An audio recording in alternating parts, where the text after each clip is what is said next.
할렐루야.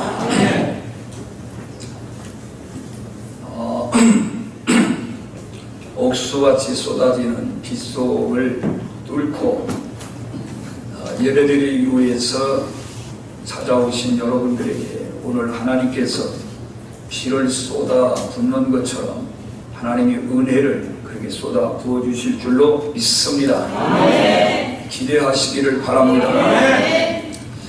오늘 말씀의 제목은 고난을 겪을 때에, 한번 해보세요. 고난을 겪을 때에, 좋은 글이 하나 있어서 여러분에게 소개해 보겠습니다. 우울한 사람은 과거에 살고, 불안한 사람은 미래에 살고, 평안한 사람은 현재에 산다. 창문을 열면 바람이 들어오고 마음을 열면 행복이 들어온다. 아침엔 따뜻한 웃음으로 문을 열고 낮에는 활기찬 열정으로 일을 하고 저녁에는 편안한 마음으로 끝을 낸다. 어제는 어쩔 수 없는 날이었지만 오늘은 만들어갈 수 있는 날이고 내일은 꿈과 희망이 있는 날이다. 내가 웃어야 내 행운도 미소 짓고 나의 표정이 곧 행운의 얼굴이다. 믿음은 수시로 들여 마시는 산소와 같고 신용은 언제나 지켜야 하는 약속과 같다.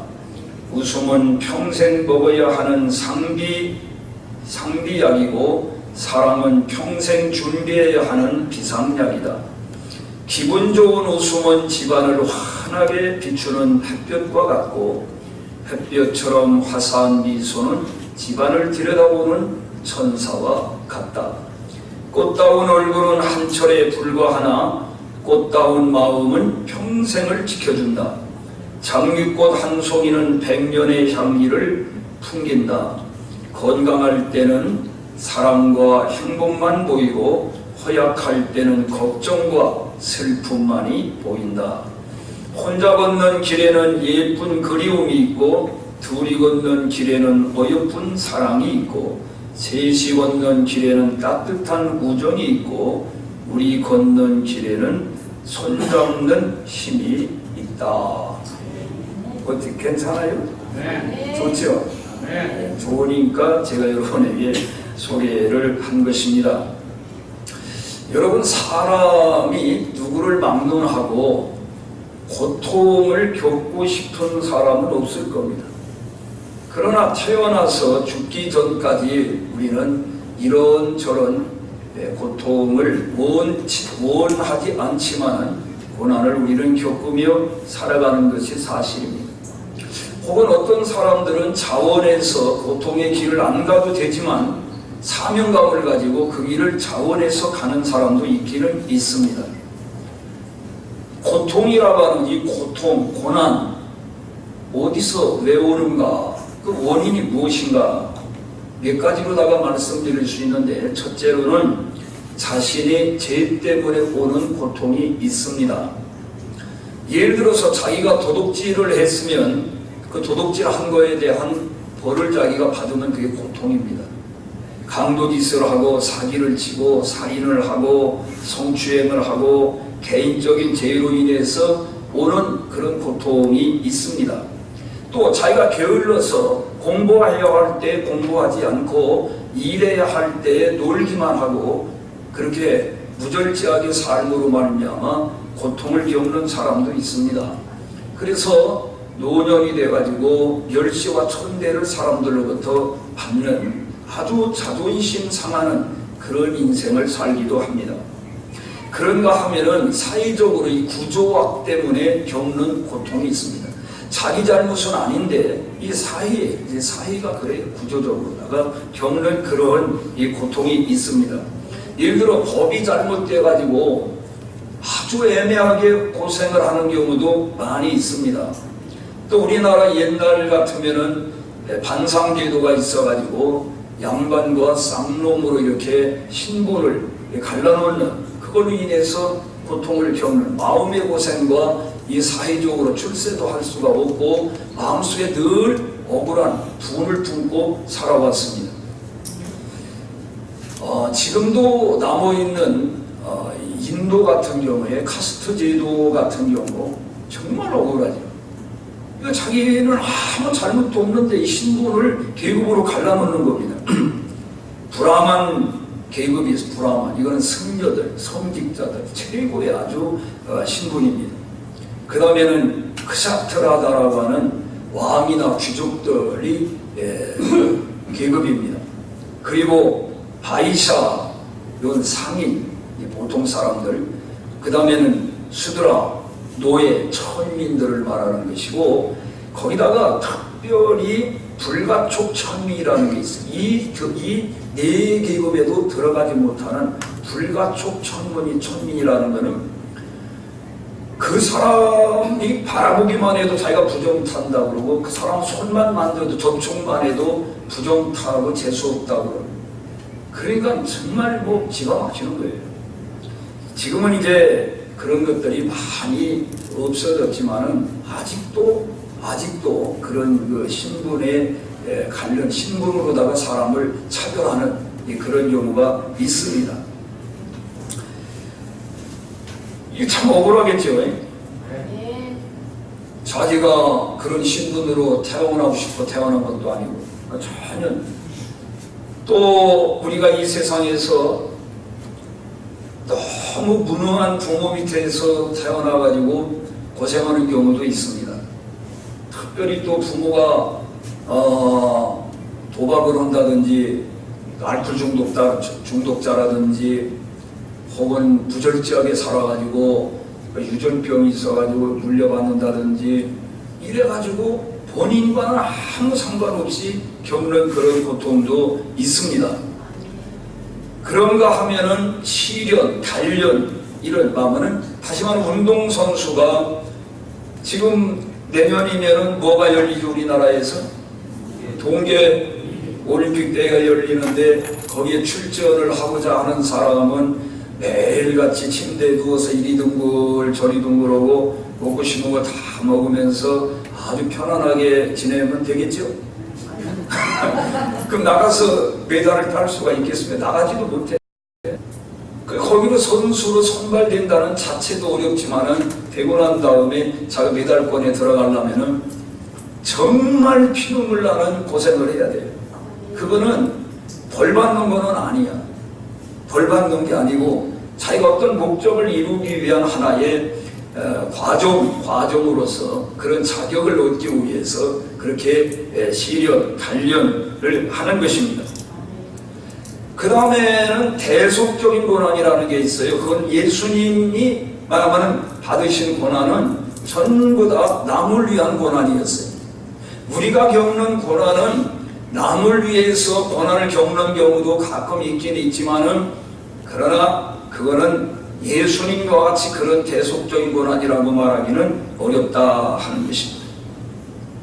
예수님은 우리의 죄짐을 짊어지시고 우리를 대신해서 그렇게 고생을 하셨습니다. 우리가 보통 나 시험 들었어, 암흑에 시험 들었어, 나 지금 시험 들었나 봐, 또 암흑에는 시험을 지금 통과하고 있나 봐, 그런 소리 우리가 많이 합니다. 우리 교회 안에서 이 시험이라는 말을 많이 합니다. 이 시험에도 종류가 여러 가지 종류가 있습니다. 첫째로는 무슨 시험이냐면은 유혹이라는, 템테이션이라는 유혹이 있어요. 유혹. 이 유혹이라는 것은 특별히 마귀가 주는 시험입니다. 우리 성도들을 어떻게 하든지 말씀대로 살지 못하도록 미혹해가지고 쓰러뜨리고 넘어지게 만들고 복받는 길로 가지 못하게 하는, 그게 바로 템테이션입니다. 이게 바로 유혹이라는 거예요. 하나님은 우리를 그런 시험을 하시지 않는다는 겁니다. 믿습니까? 네. 예수님은 그런 시험을 우리에게 주시지 않는다. 두 번째 시험은 조금 전에 말한 것처럼 시련이나 단련이라고 말할 수 있어요. 시련, 단련. 트라이언이라고 말할 수가 있어요. 영어로도 하면. 이 욥기서 23장 10절에 이런 말씀이 있죠. 내가 가는 길을 그가 아시나니 그가 나를 단련하신 후에 내가 순금같이 나오리라. 순금이 되기 위해서는 용광로에 더 많이 들어갔다 나와야 가치 있는 순금이 되는 거죠. 그러니까 이러한 아주 가치 있는 사람이 되고 하나님 쓰시기에 합당한 그런 인물이 되려면은 많은 시련과 단련을 받아야 된다. 그걸 통과해야만이 하는 겁니다. 그래 이런 시험은 기뻐해야 된다는 거예요. 야고보서 1장에 보면은 내 형제들아 너희가 여러 가지 시험을 만나거든 온전히 기쁘게 여기라. 이는 너희 믿음의 시련이 인내를 만들어내는 줄을 알미니라. 인내를 온전히 이루라. 이는 너희를 온전하게 하고 구비하여 조금도 부족함이 없게 하려 함이니라. 하나님께 우리가 시험을 받을 때는 이렇게 단련을 받고 시련을 받을 때는 이건 하나의 훈련받는 과정이기 때문에 기쁘게 여겨야 된다. 그리고 자기 혼자 힘으로 그거를 통과하기가 어려우면 항상 하나님께 도움을 요청해야 돼요. 하나님 저는 약합니다. 저는 부족합니다. 저는 끈기도 참 부족합니다. 참을성도 부족합니다. 도와주십시오. 이 시험을 잘 통과할 수 있도록 은혜를 베풀어 주시옵소서. 이렇게 하나님께 우리가 기도해야만이 하겠습니다. 너희가 지혜가 부족하거든 후히 주시고 후익지 아니하시는 하나님께 얼마든지 구하라고 말씀을 하셨습니다. 우리는 간구해야 됩니다. 세 번째 시험은 테스트하는 겁니다. 테스트. 이거는 자격증을 주기 위한 것입니다. 예를 들어서 우리가 운전을 그냥 하고 다니면 됩니까? 무조건 차 사다가 아무나 그냥 운전을 하고 다니면 돼요? 안 돼요? 안 되죠. 그럼 어떻게 해야 돼요? 그래서 면허를 따려면 뭘 해야 돼요? 시험을 봐야 돼요. 첫째는 필기시험을 보고 합격하면은 그 다음 실기시험을 봐야 되는 거예요. 그래서 합격하면은 너는 이제 당신은 운전을 해도 된다 하는 자격증이 바로 면허증이에요. 의사도 의사 고시를 봐가지고 합격해야 의사 노릇을 할 수가 있어요. 선생도 교사 임용고시를 합격해야 되고 다 여러분 모든 시험을 봐가지고 그 합격을 하면 자격증을 딱 주는 거예요. 그러니까 이런 테스트 이 사람은 이거 할 자격이 있는가, 감당할 수 있는 그런 실력이 되는가. 하나님께서 예를 들어서 장로로서, 목사로서, 권사로서, 안수집사로서 이 사람은 자격이 있는가? 하나님이 그 믿음과 인격을 테스트해 본다. 그걸 합격을 해야 돼. 여러분, 이 시험은 합격을 하면은 자격증이 주어진다. 사법고시 합격하면은 변호사, 판사, 검사 성적 순대로 그 자격이 주어져요. 법무사 시험을 본 법무사 일을 볼 수 있게 돼요. 공인중개사 시험을 합격하면 또 부동산 중개를 할 수 있게 돼요. 다 시험을 봐야 돼, 모든 게. 그러니까 이 시험은 봐야 되겠어, 안 봐야 되겠어? 안 보면 그런 자격이 주어지질 않아요. 시험 보려면은 그게 고생이야. 그 공부를 해야 될 거 아니에요. 이게 고생입니다. 아멘 좀 잘 하시죠? 아멘 나가가지고 주무시려고 작정을 했나? 고요하게. 그 하나님 왜 우리에게 이런 시험을 주시는가? 이 고통스러운 왜 고통을 우리에게 주시는가? 이유가 있어요. 첫째로 유익하기 때문이다. 이 시험이 우리에게 유익하다 이거예요. 유익한. 그 유혹만 빼고는 다 이 좋은 시험이에요, 이게. 그래서 여러분이요, 시험이 어렵거든, 어려운 시험을 통과하려면, 아유, 나 지금 사법고시 보는 중이다. 나 지금 행정고시 지금 보고 있어. 난 예고고시 보고 있어. 어려운 시험을, 여러분이 어려운 시험이 오려면 그렇게 생각하라. 그러니까 합격만 하면 그만큼 대우가 좋아. 그러면 좋은 길이 열립니다. 여러분 시편 119편 71절에 보면은 고난당한 것이 내게 유익이라.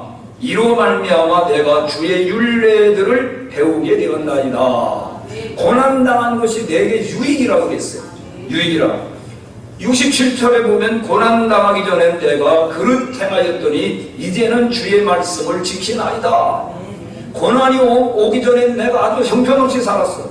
하나님 말씀을 준수하지 않고 제 멋대로 살았는데 고난이 오므로 말미암아 자기를 돌아보게 되고 겸손해지게 되고 기도하게 되고 그 하나님의 말씀을 지키는 사람이 됐다는 거예요. 자, 이 고난이 필요합니까? 필요 없습니까? 필요합니다. 로마서 5장 3절로 4절에 보면 다만 이뿐 아니라 우리가 환난 중에도 즐거워하나니, 환난과 고난 중에도 내가 즐거워하는데 이유가 뭐냐? 환난은 인내를 만들어준다. 인내는 연단은 다른 말로 하면 끈기 있는 사람이 되게 해주신다는 거예요. 아주 끈기 있는 사람이 되게. 그 연단은 소망을 이룬다고 그랬어요. 우리가 다 소원이 있습니다. 이루고자 하는, 성취하고자 하는 소망, 소원이 있는데 그건 그냥 되는 건 아니다 이거예요. 이 고난을 통해서 이루어지는 거예요. 환난은 인내는 연단은 소망을 성취한다. 여러분 고생 없이 되는 일이 있습니까? 고통 없이? 여러분 학생이 공부하는 것은 그건 뭐예요? 고생입니다. 노는 것보다 훨씬 힘들어요. 그렇지만 그 고생을 하게 되면 실력이 증진돼 가지고 그만큼 잘 공부하느라 고생한 것만큼 소득이 있어요. 자기가 얻는 게 있단 말이에요. 여러분 건강한 몸, 요즘 그 몸짱들 보면은 이게 아주 이게 대단하잖아. 이게 보디빌더들 보면은 어마어마해. 그게 그냥 하늘에서 태어날 때부터 이렇게 됐나요? 보통 몸인데 이 사람이 계속 단련을 해가지고 그렇게 대단해. 아주 보면 삼손 같아. 그게 고생이다. 여러분 운동을 해보면 알지만은 참 뭐가 재미없습니다. 아니 무슨 게임 같은 걸 하면 재밌는데 탁구를 친다든지 테니스를 친다든지 골프를 친다든지 이거는 게임을 하면 재미가 있는데 이거 혼자서 헬스에 가가지고서 아령하고 역돌 들었다 그 무슨 재미가 있습니까? 재미 하나도 없어. 1시간 보내는 게 아주 보통 지루한 게 아니야. 그런데도 그런 지루함과 그걸 이기고 끈기 있게 운동을 하다 보면은 이 근육이 붙는 거예요. 그전엔 많이 지방질만 있고 아주 그냥 보면은 멋이 없었는데 1년 지나 2년 지나면은 딱 벗어놓으면은 사람들이 부러워한다. 이야, 멋있다. 그게 무슨 산물이냐면은 노력, 수고, 애씀으로 말미암아 땀 흘린 수고의 대가로 주어지는 거예요. 여러분 돈 버는 게 쉽습니까? 여러분 돈 버는 게 쉬우냐고요?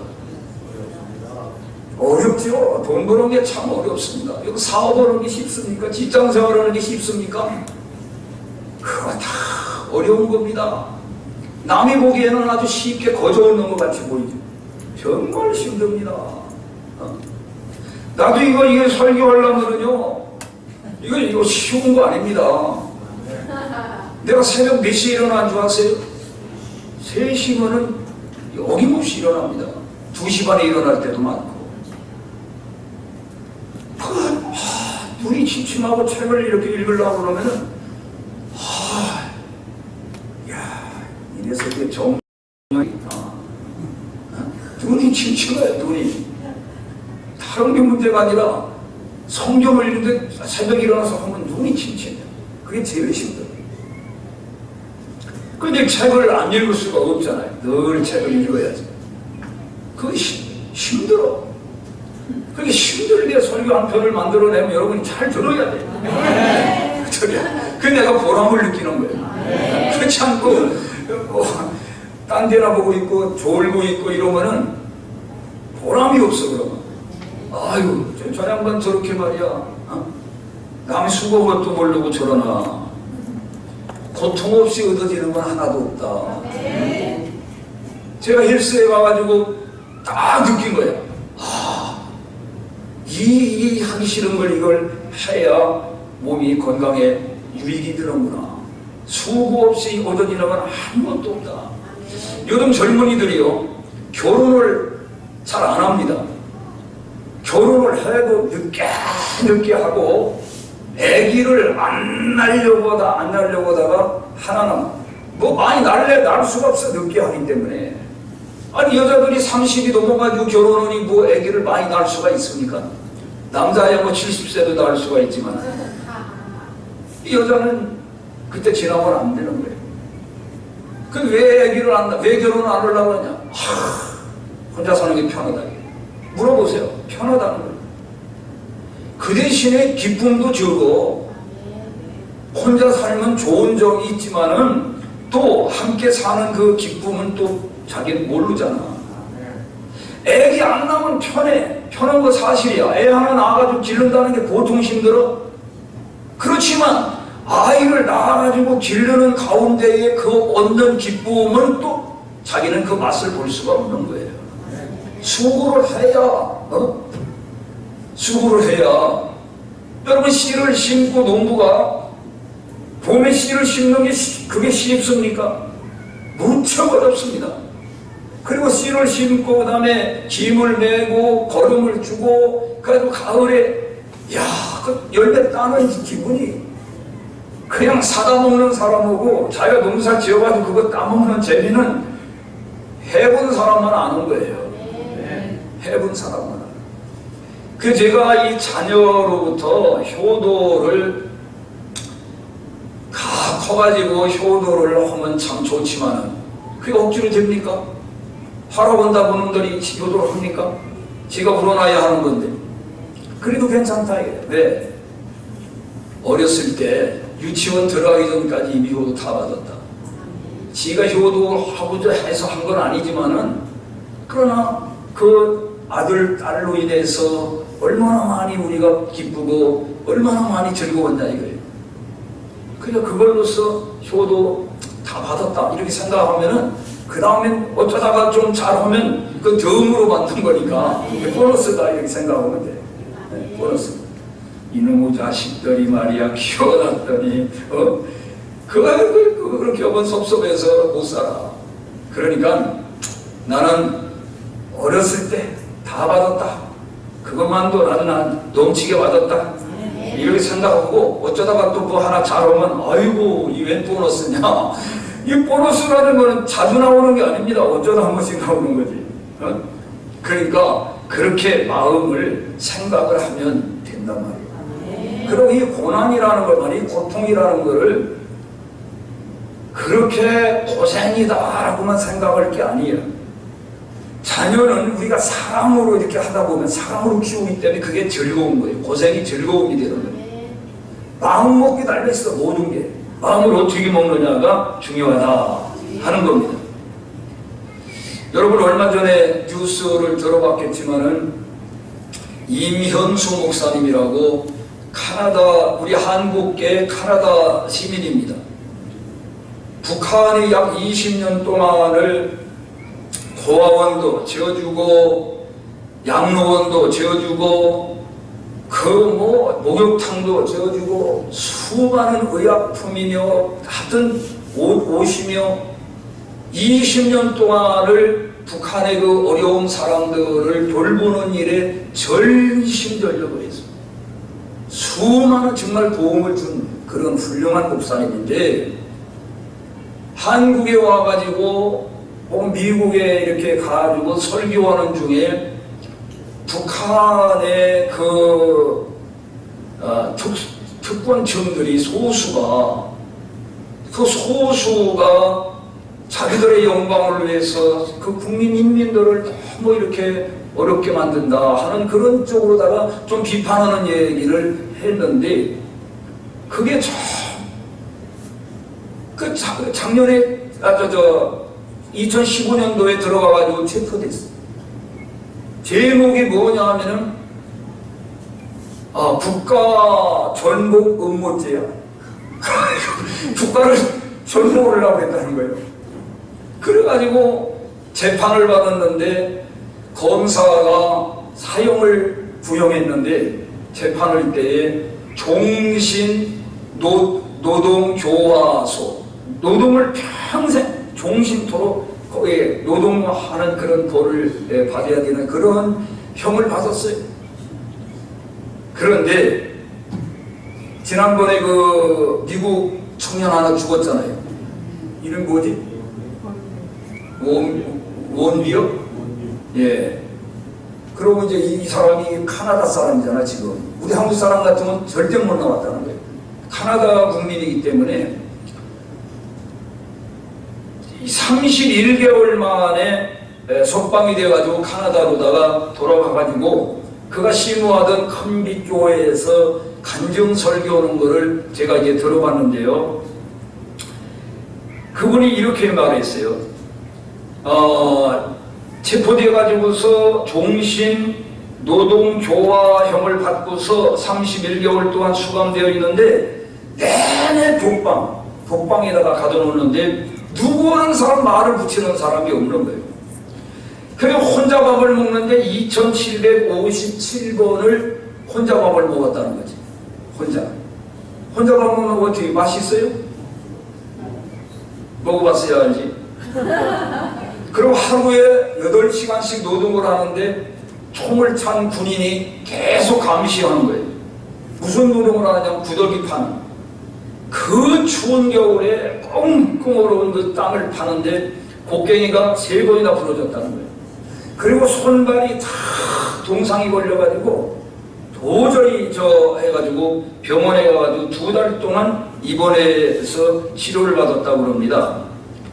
1년 동안은 전혀 성경이고 뭐고 들여다 보내주질 않기 때문에 할 수가 없고 1년 동안 오로지 북한 서적만 읽고 있을 수 있기 때문에 김일성 회고록서부터 시작해가지고 한 100권은 이 책을 읽었다고 그래요.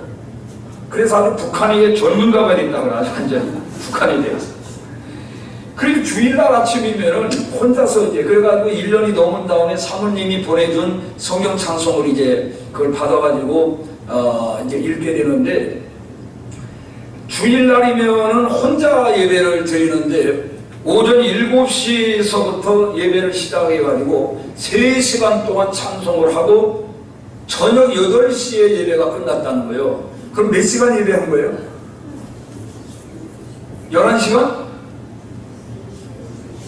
이야, 혼자서 3시간 부르고. 가지고 이 성경을요, 성경을 이제 몇 번 읽었냐 하면은 영어로다가 한 번 읽고 우리 한국말로 3번 읽고 성경 구절 가운데 좋은 구절 700구절을 암송하고 700구절을 그 다음에 찬송가 이거 전체를 암송해 암기해 가사를 다 거기 있으면서 이 암기를 해. 그게 참 하나의 수도원 생활을 한다고 생각하고 지금 자기는 오히려 감사한다고. 왜? 그렇게 함부로만 하면 자기 영적 상태도 돌아보게 되고 오히려 거기서 이제 하나님과 밥 먹을 때도 혼자서 하나님과 누가 대화할 사람이 없으니까 계속 하나님하고만 대화를 하면서 식사를 하고 그랬답니다. 좌절과 원망과 불만이 왜 순간순간 안 생기겠습니까? 사람인데 싹두려 할 때마다 하루도 걸리지 않고 하나님이 용기를 주시고 기쁨과 감사를 주셨다고 그랬습니다. 주님이 평안을 주셔서 두렵거나 불안하지는 않았다고 그랬습니다. 내내 마음이 평안했다 그랬습니다. 자, 우리 정수국 집사님 어떻게 됐다고 그래요? 잠언 24장 16절 따라서 대저 의인은 7번 넘어질지라도 다시 일어나려니와 악인은 재앙으로 말미암아 엎드려지느니라. 아멘. 로마서 8장 28절에 보면은 우리가 알거니와 하나님을 사랑하는 자 곧 그 뜻대로 부르심을 입은 자들에게는 모든 것이 합력하여 선을 이루느니라. 디모데후서 3장 12절에 보면 무릇 그리스도 예수 안에서 경건하게 살고자 하는 자는 박해를 받으리라. 이 세상이 악하기 때문에 하나님 말씀대로 경건하게 살고자 하는 사람은 박해를 받는다는 것입니다. 돼지는 하늘을 못 본답니다. 돼지는 이 목이 말에 이렇게 오게 돼 있어가지고 이게 목을 올려봤자 45도밖에 못 올린대. 이거 하늘을 못 본대, 하늘. 그럼 돼지가 하늘을 볼 때는 언제만 볼 수 있을까요? 넘어지면 볼 수 있어요. 넘어지면은 하늘을 볼 수가 있다. 돼지가 넘어져야 하늘을 본다. 넘어져야. 우리가 때로는 삶이 어려움이 오고 실패가 오고 질병이 오고 원치 않지만은 그런 어려움을 당했을 때에 돼지가 넘어져야 하늘을 보듯이 하나님을 직면하게 되고 하나님과 가까워질 수가 있다 하는 것입니다. 아파봐야 자기의 건강도 살피게 되고 중요성도 알게 됩니다. 실수하고 부끄러운 상황에 닥쳐보아야 사람이 겸손을 배우게 되는 것입니다. 가정에도 문제가 생기므로 상담도 하게 되고 남의 말도 들을 수 있게 됩니다. 그래서 어려움이 왔다고 겁먹지 말고 실망하지 말고 돼지가 넘어져서 하늘을 보듯이 이때야말로 하나님과 가까워질 수 있는 기회가 왔다. 이렇게 우리가 생각을 해야 되겠습니다. 나의 모습이 때로는 돼지를 닮아 물질에, 권력에, 사람의 눈이 멀어 그것만을 찾아 고개를 파묻고 땅만 파헤치고 있지 않은지 우리가 반성해 볼 필요가 있는 것입니다. 아름다운 하늘을 볼 수 있게 해주셔서 넘어짐도 때로는 우리에게 감사거리가 되는 겁니다. 그래서 이명수 목사님이 전혀 원망불평하지 않고 하나님의 은혜에 지금 감사한다 그랬습니다. 여러분, 고난, 고통, 시련, 실패 통해서 얻는 유익이 무엇일까요? 유익이 있습니다. 첫째, 자신의 죄를 회개하게 되는 겁니다. 사람의 몸이 아프거나 일이 잘 안 되면 내가 하나님 앞에나 사람 앞에 뭐 잘못한 거 없는가 이렇게 돌아보게 돼요. 그 회개하게 됩니다. 회개하면 좋은 것입니다. 두 번째, 겸손해집니다. 아주 기고만장하던 사람도 어려움이 오면 자연히 고개가 숙여지고 겸손하게 되는 것입니다. 세 번째, 기도하게 됩니다. 그렇게 기도 안 하던 사람도 어려움 당하면 기도하는 것입니다. 네 번째로는 하나님과 만남을 경험하는 하나님 만남을 체험하는 기회가 되는 겁니다. 그래서 간증거리가 생겨요. 여러분, 간증은 편안하고 아주 천하타평한 가운데 살아온 사람이 간증이 있는 게 아닙니다. 말할 수 없는 정말 그런 어려움의 골짜기를, 사망의 골짜기, 엄침한 골짜기를 지나면서 하나님을 만난 체험을 간증하게 되는 거예요. 그리고 다섯 번째로는 가치관이 재정립이 됩니다. 어려움 당해보면 이게 아니었구나. 내가 뜬구름 잡는 것과 같은 헛된 것을 추구하며 살았구나. 이게 아니다. 정말 이제는 가치관, 내가 무엇을 위해 살아야 될 것인가. 가치관이 올바르게 재정립이 되는 것입니다. 저는 이제 말씀을 마치려고 합니다.